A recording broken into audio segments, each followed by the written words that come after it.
Welcome to Manager Tools. I'm Mark Horstman, one of the co-founders here. Due to coronavirus, we thought it would be helpful for us to re-release some casts that address problems that you may now be facing in your professional or managerial life.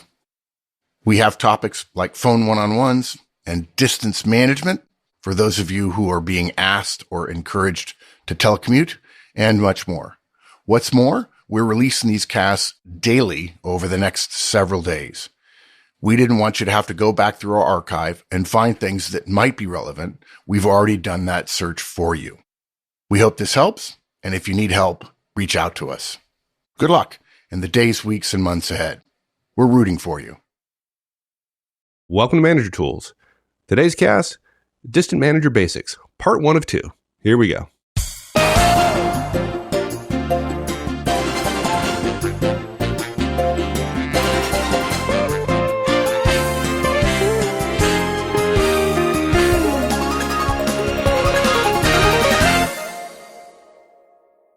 Mark, let me ask you a question here, because this is something that comes up quite a bit, and in today's world, more frequently than probably we'd like it to happen. But we get this question all the time. How do I manage when some of my directs aren't co-located with me, right? I'm in Chicago, and I got team members in New York, and I got team members in London, and I have team members in Los Angeles. The fact is, this team is far-flung across the world. It makes sense for my organization. We don't have to get into when it makes sense, when it doesn't. But it makes sense here.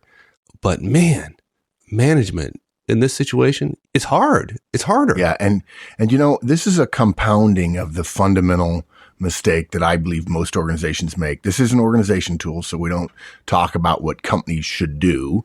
But you know, you promote somebody to manager, you don't give them any training. 30 to 40%, maybe even 60 or 70% of their job changes. And there's no reason to believe that the average company does a good job of seeing the change and preparing people for it. And it's hard enough when somebody's co-located.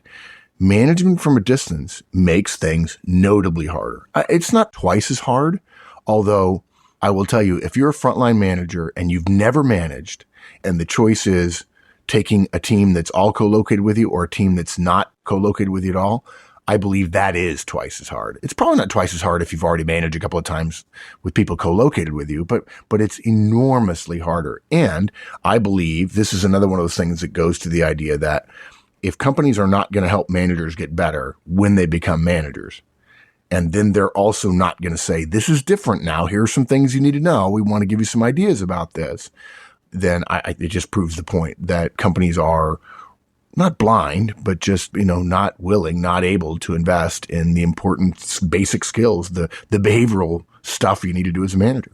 The question is, what can we as managers do to increase the chances that the distance between us and our directs, when it's necessary for the business, it's not always as necessary as companies say, but sometimes it is. How can we make sure that distance doesn't affect our ability to produce results? Okay. So this cast is about some simple things you can do now. We've got 5 recommendations. Number 1 is do phone one-on-ones. We've had a cast about that, a couple of years ago perhaps, but we'll come back to it. We want to talk about how important it is relative to folks who are distant from you. And actually, I think in the cast we did a year ago, we actually talked about phone one-on-ones for those people who might have been traveling or when you're traveling, rather than people who are permanently away from you. Even more important for people who are permanently away from you. Number 2, we've got to increase our use of webcams. There are some issues there, and we'll talk about those, but webcams help because human beings were meant to communicate face to face. Number 3, shoot for a daily phone call, or let's put it this way, shoot for making a phone call to them every day. We'll describe that in a minute. Number 4, we recommend you demand shared calendars, which would probably 95, 99% of the time happen if they were co-located, right? And yet for some reason people aren't co-located. And so therefore, we're not going to be able to see their calendar. That's crazy. Crazy talk. Crazy talk. Okay.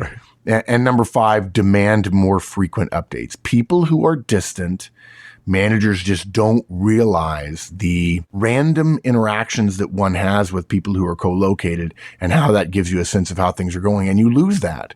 And people rely on that a great deal in the office. Think about the managers, Mike, over the years who have said, oh, I don't need to do one-on-ones. I talk to my people all the time. We run into each other. We say hi. We chat for a minute. Well, that doesn't happen when people are distant.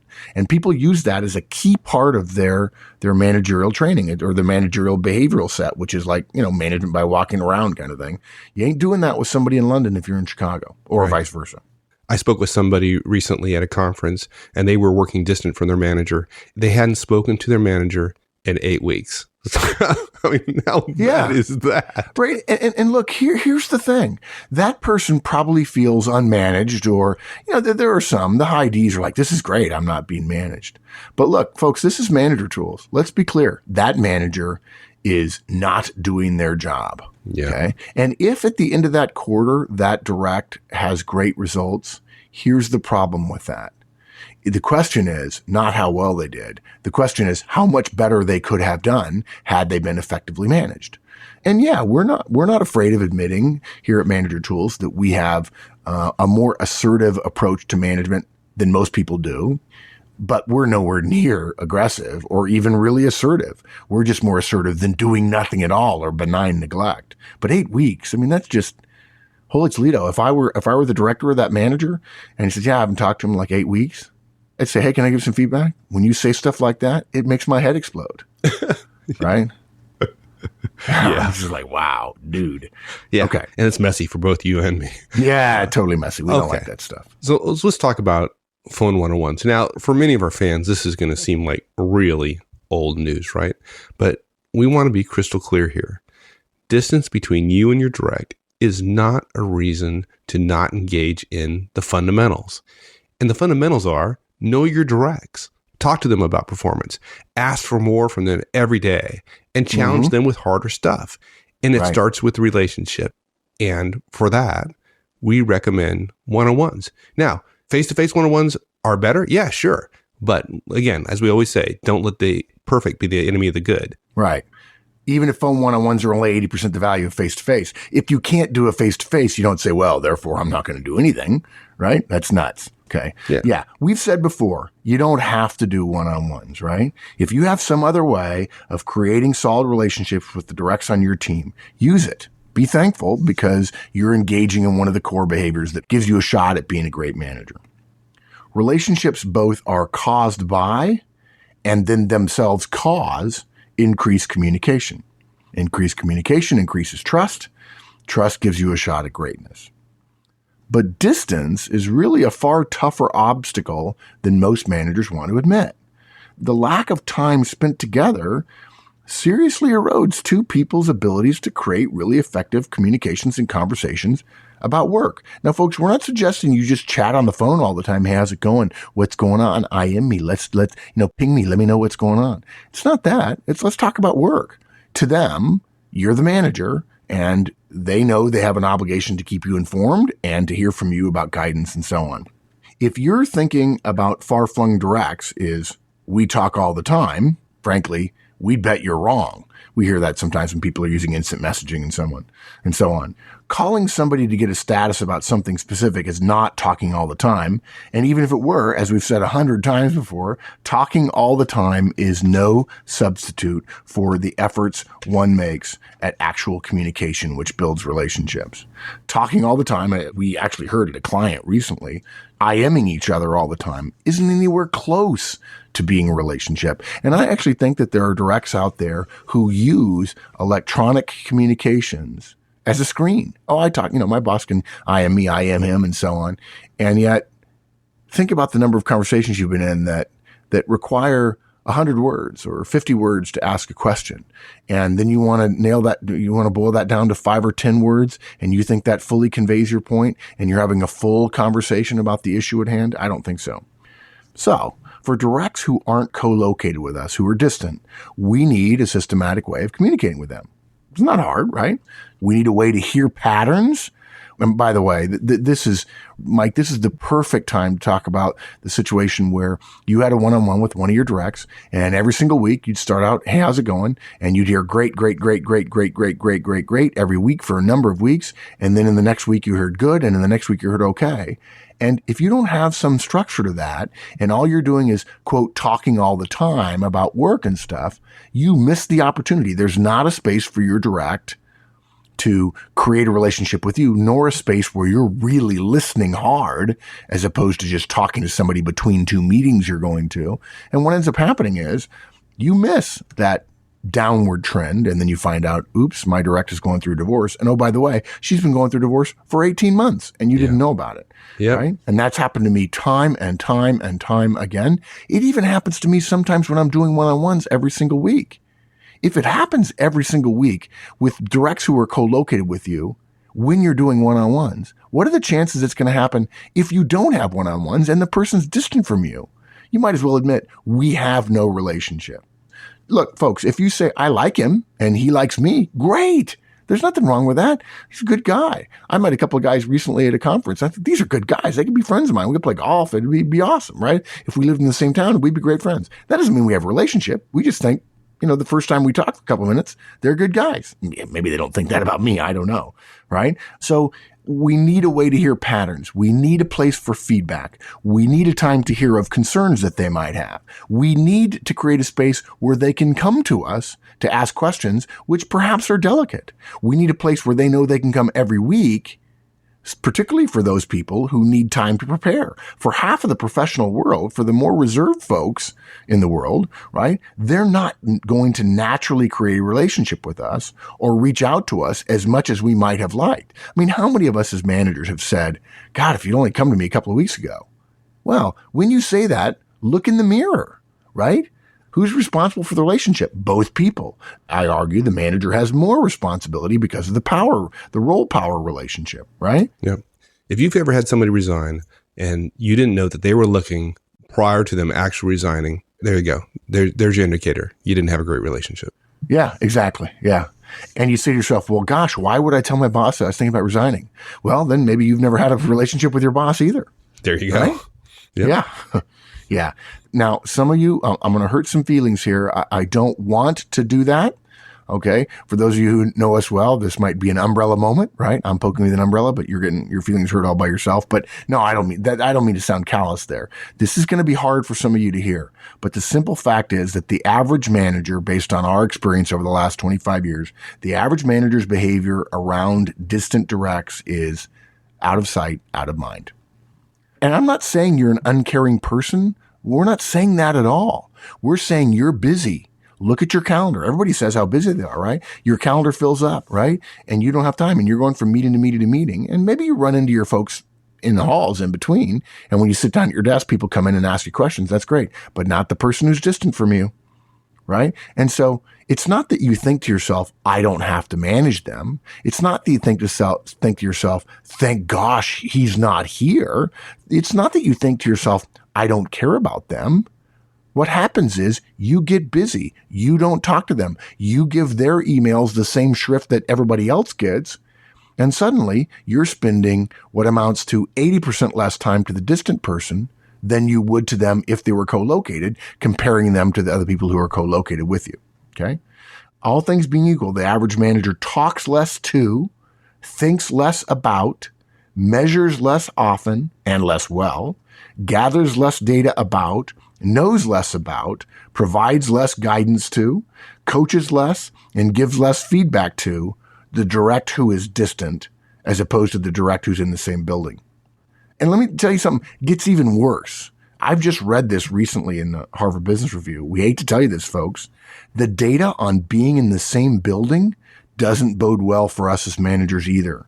Being in the same building on a different floor, I'm going to say this again. If you are in the same building as one of your directs, but you're on a different floor, that is, according to a large survey of managers who were co-located on the same floor, co-located but on different floors in the same building, and then far-flung, 100 miles away or more. Being in the same building on a different floor is roughly equivalent to being hundreds of miles away in terms of the manager's behavior around communication, measurement, knowledge, and relationship. That's freakish. Maybe it's not freakish. It's just data, right? But I say to myself, wow, there it is. And that's when I saw that, that's when my thinking coalesced around out of sight, out of mind. Yeah. And don't mistake us that the fact that is true doesn't mean that if somebody's on a different floor from you, that you should do phone one-on-ones versus face one-on-ones. I just thought I'd mention it because somebody we looking for an excuse. Well, but to be fair, I feel like I'm being I'm not, I hope I don't sound sharp. What I'm getting at is, let's not be average managers, folks. Let's ask ourselves, what would we want? And yes, some of you would say, I don't want to be managed. But let me put it differently. What would you expect your directs would want if you didn't manage them for 8 weeks, or they were out of sight and out of mind, and then you discovered a big problem, and now you really have to get involved with them? Is that how they want to be managed? Or are they willing to tolerate some professional interaction on a regular basis? Not so rare that it doesn't feel regular, it's more like periodic, but on a regular basis, so that when the stuff hits the fan, if you'll pardon me for saying so, there's actually a relationship there, and the little bit of investment you've done along the way keeps there from being a big bite at some point in the future. Look, if you don't have a system for it, you're highly likely to fall prey to the whole out of sight, out of mind thing. And we don't want you to do that. Particularly, if you're a new manager, gosh darn it. Nowadays, if you're a newer manager in the corporate world, in the larger organization, in the world of larger organizations, what happens is that it's become much easier in the last 25 years for companies to justify teams being far apart, right? Think about it, Mike. 30 years ago, a far-flung team was like, we would only give that to somebody who was really experienced. That's got to be hard. But then we discovered there's cost savings, cost benefits, and the best people we can get may be in a different place. And so we want high talent, high quality people. And by the way, folks, in 30 or 40 years, companies are going to be training everybody on this stuff. And so it's going to be okay. Okay, maybe it's 100 years, but I can be optimistic. But it didn't used to happen. Now it happens all the time. The problem is it happens all the time to new managers because now the idea is it's okay to have far-flung teams to save some money. But now you don't know anything about your folks, and you don't know that you're falling prey to out of sight, out of mind because you don't have a comparison with people who are co-located to you. You may think you're spending roughly equal time with distant folks, but you're not, and you're certainly not getting those random interactions with them as opposed to those folks whom you see every day. So if you aren't already having one-on-ones with your team who are far away from you, please start now. That's my plaintive cry for the day. But even if you don't want to do that, for heaven's sake, folks, at a minimum, have weekly half-hour meetings with just those folks who are distant. Okay? If you don't want to talk to your people who are co-located, okay. I'll tell you, you're wrong, and I would argue with you, and I'd follow my sword. That's the one thing I'd follow my sword about. And golly, don't do that to the people who are distant from you, because out of sight, out of mind doesn't change the fact that you're still responsible. You're on the hook. And professionals look at their responsibilities and attempt to address them and manage them professionally. And that means spending some time creating the relationship you need so that you can be effective. Now, look, we have a podcast on phone one-on-ones. Let's cover briefly the key points we made. We're not going to reinvent the wheel here. So a phone one-on-one is for when you can't do a face-to-face. The original cast that we did was about what do you do when you're traveling or when they're traveling? And what we said was don't cancel, have a phone one-on-one. Well, obviously, you can't do a face-to-face with people who are distant from you. Now, just to be clear, those 3 or 4 or 5 or 10 weeks of the year where they come into the headquarters, that's when you do your face-to-face one-on-one. Okay? Now, at the time, we said webcams are better than phone, but they're a luxury. We actually, our next point is going to be to overrule that. Our next point was the basics still apply. 30 minutes long, 10, 10, 10, 10 minutes for them, 10 minutes for you, 10 minutes to talk about the future. Frankly, with phone one-on-ones, it's going to be much more like 20-10 or 15-15. Okay. And folks, for those of you who aren't familiar with one-on-ones, 10 minutes for them, 10 minutes for you, 10 minutes to talk about the future, but 15 minutes, normally 90+% of the time, your one-on-ones are going to be, they're going to get the first 15 minutes to update you on whatever they want. And then you're going to get 15 minutes to update them on whatever you want. And if you don't know what one-on-ones are, you need to go back and listen to those casts. And as I said to a client recently, and we started getting laughs by the end of the day, we have a cast for that because we're trying to change management. And so it's free. You can go listen just like this one. We definitely recommend the manager call the direct. It sends a nice message, we think. We definitely feel more document sharing is necessary. If you've got somebody distant from you, this relates to our last point, our fifth point today about asking for more frequent updates. If you're managing somebody distant, you've got to see, it's got to be easy for you to get to documents they're working on. If Mike works for me and he is in the same office, I can say, hey, where's Project X status? He says, let me go get it. Can't do that if you're distant. So I want to be able to see your documents and not just be able to have access to your laptop when you're there. I want your documents shared. Dropbox would be a great way to do it, provided your IT department will let you, so that I can look at the documents that you're working on at any time. Particularly if there's a lot of time zone difference, right? If I'm in at 8 in the morning in London, but the guy in New York isn't at work yet, I still need to be able to see the stuff he's working on. Okay. IT organizations have been doing this for a long time, right? They leave the code. There's a core set of code that's available to everybody, and programming happens 24 hours a day around the clock based on, as the sun goes through different time zones.